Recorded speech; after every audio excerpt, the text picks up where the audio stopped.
The magic of ordinary days. In the summer of 1943, Denver felt swollen with secrets. Olivia Dunn, Livy to anyone who loved her, stood at her bedroom window and watched the neighborhood boys drill in the schoolyard. They moved in uneven lines beneath the Colorado sun, wooden rifles on their shoulders, pretending toward futures they did not yet understand. Livy pressed her palm against her still flat stomach. Downstairs, her father's voice carried through the house, measured, pastoral, practiced. Reverend Thomas Dunn never raised his voice, which somehow made his disappointment heavier when it came. When he called her name, she went. He sat behind his desk in his study, hands folded, Bible closed before him like a finished argument. "Olivia," he began gently, "we will not speak of blame. The times are troubled, men are called away, mistakes are made." Her throat tightened. "Mistakes?" "Lieutenant Brown asked me to wait," she said. "He said—" "He is at Pensacola," her father interrupted. "Training boys to fly. We have heard nothing since." "I've written," she said, hatting how small her voice sounded. He nodded. "Yes, and in the meantime your condition will soon be visible." The word hung between them like a stain. "I have spoken with Reverend Peterson in southeastern Colorado. There is a young man, Ray Singleton, good family, steady. His parents are deceased. His brother was killed at Pearl Harbor." He paused. "He is willing." "Willing," she repeated, as if she were a piece of land up for lease. "It is an honorable solution." Livy stared at the worn grain of the desk. She had once planned to spend her life tracing older grains, pottery shards, burial mounds, lost cities. She had written her graduate thesis on Heinrich Schliemann, had defended the romantic audacity of a man who believed in myth strongly enough to dig until he found it. Her professors had called her promising. Now she was a problem to be solved. "Does he know?" she asked quietly. "He knows enough." Ray Singleton agreed to marry a woman he had never seen. The letter from Reverend Peterson had arrived folded twice, creased from travel. Ray had read it sitting at the kitchen table where his mother used to shell peas. The house felt too large since the telegram about Daniel. A minister's daughter in need of a good man. Ray rubbed the scar on his thumb from a broken plough blade and looked out at his fields. Wheat bent in steady waves under the August wind. He had no illusions about romance. Out here, there were crops and cattle and funerals. The young women had long since left for cities or married soldiers on their way east. He wrote back that same night. Livy first saw her husband on her wedding day. He was taller than she expected, broad-shouldered but unassuming, with hands that looked permanently dusted in earth. His suit did not quite fit. When the minister asked him if he took this woman, Ray did not hesitate. "I do," he said simply. When it was her turn, Livy felt the weight of the congregation's eyes, her father's colleagues, women who had known her since she was baptized. She lifted her chin. "I do." Ray did not try to kiss her deeply. He brushed his lips against her cheek, as if she were something breakable. The farm lay flat against the horizon, wind always moving, sky enormous. Livy had never known such quiet. It pressed against her ears at night until she missed the hum of Denver traffic. Ray rose before dawn. By the time she came down the stairs, he would have coffee waiting. "You don't have to," she told him once. He shrugged. "Figure you've had enough imposed on you." She almost laughed at that. At supper, Ray spoke of rain chances and soil rotation. Livy tried to listen, truly she did, but her mind wandered to excavation sites in Anatolia, to lecture halls and maps pinned with colored flags. One afternoon, desperate for something to occupy herself, she opened an old trunk in the loft. Inside were Ray's grandparents' belongings, quilts, sepia photographs, a tin of buttons. Beneath a folded shawl she found a small cloth pouch. Inside were 3 chipped arrowheads. Her breath caught. She carried them downstairs like treasure. "Where did these come from?" she asked. Ray examined them in his palm. "Grandad ploughed 'em up sometimes. Said the Cheyenne used to pass through here, didn't think they were worth much. They're worth history, she said. They tell a story. He watched her, something flickering across his usually calm expression. The next week he came home from town with a book. I asked Mrs. Halvorsen at the library, he said, placing it on the table. Heinrich Schliemann, the man who dug for Troy. Livy blinked. You didn't have to. I thought, he said, looking faintly embarrassed, if you're going to be stuck here, might as well dig up something interesting. For the first time, she smiled at him without effort. At night, she wrote letters. Edward, I know the timing must be confusing, but I have been faithful. I need you to tell me the truth. I need you to say you remember. She folded them carefully, addressed them to Lieutenant Edward Brown at the Naval Air Station, and posted them when Ray made his weekly run into town. He never asked what she mailed. Weeks passed, no reply. Her sister Clara arrived in October, windblown and sharp-eyed. You can't stay here, Clara whispered the first night while Ray was out checking fences. This is Excel. It's marriage, Livy replied. Clara snorted. Marriage to a stranger. We could tell people he drinks, that he frightens you.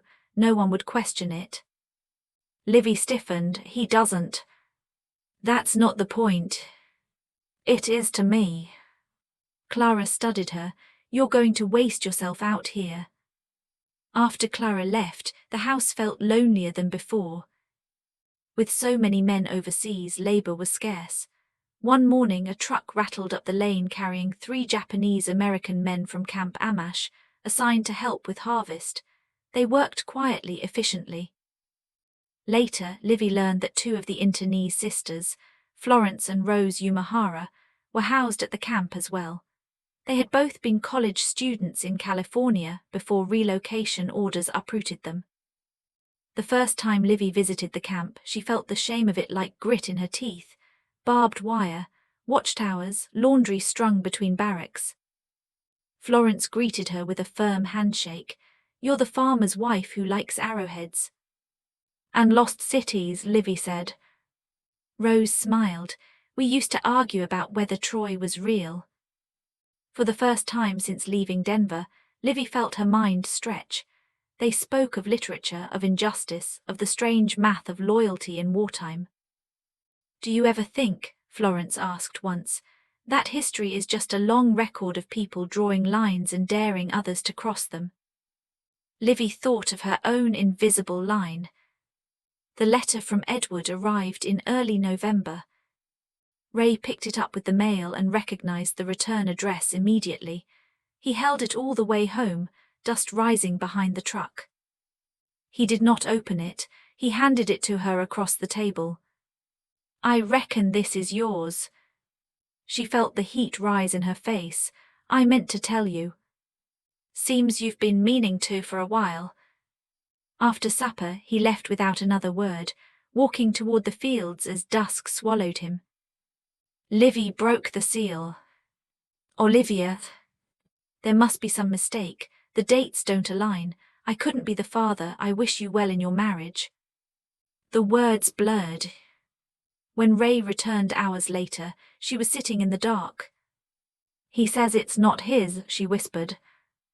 Ray closed his eyes briefly. Then whose? I don't know. Silence settled between them, heavy but not cruel. She went to Martha, Ray's married sister, who lived a mile down the road.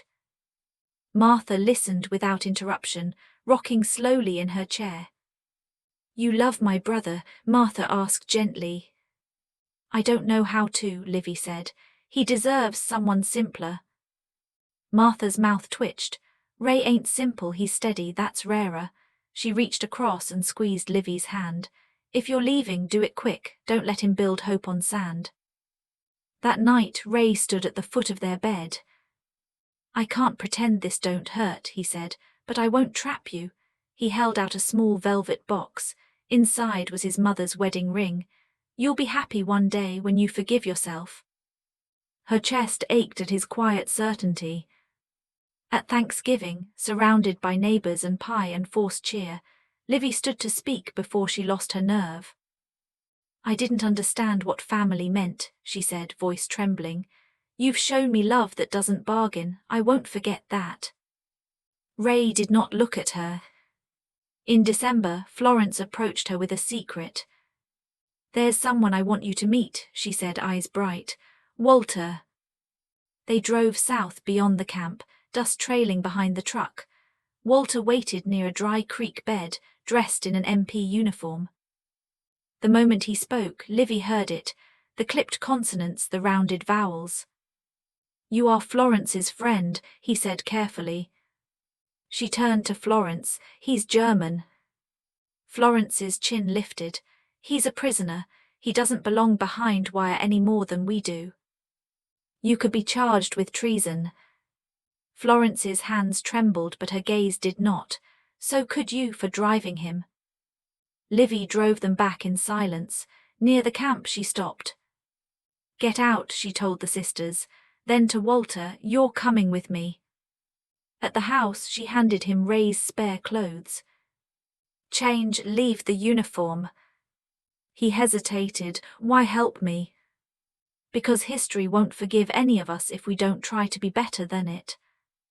She set her truck keys by the door, deliberately visible. "The gas gauge sticks," she said. "Looks full when it is."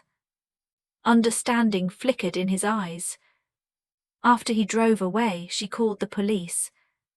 "My truck been stolen," she said steadily, "by a German POW. "And send a doctor," she added as pain gripped her abdomen. "I'm in labor." She fed the MP uniform into the fire. The flames caught fast. From her pocket she removed the locket containing Edward's photograph and dropped it into the blaze. Ray burst through the door, breathless. "Livy, I'm having the baby," she said. Their son was born before dawn.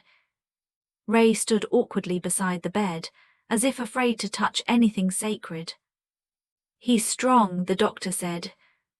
Livy looked at the tiny face, at the dark tuft of hair, at the way his fist curled instinctively.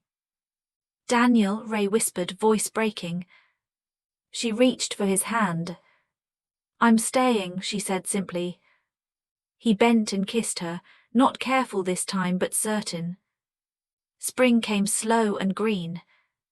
On a mild morning, Ray carried little Daniel out into the fields. Livy walked beside them, her hand threaded through Ray's. "I thought we might start over there," Ray said, nodding toward the rise where the arrowheads had been found. "Our first dig," Livy said. "As a family." The wind moved through the wheat. Beneath their feet lay layers of stories, Cheyenne trails, pioneer furrows, grief and grace and second chances. Livy squeezed his hand. History, she knew now, was not only what you uncovered. It was what you chose to build.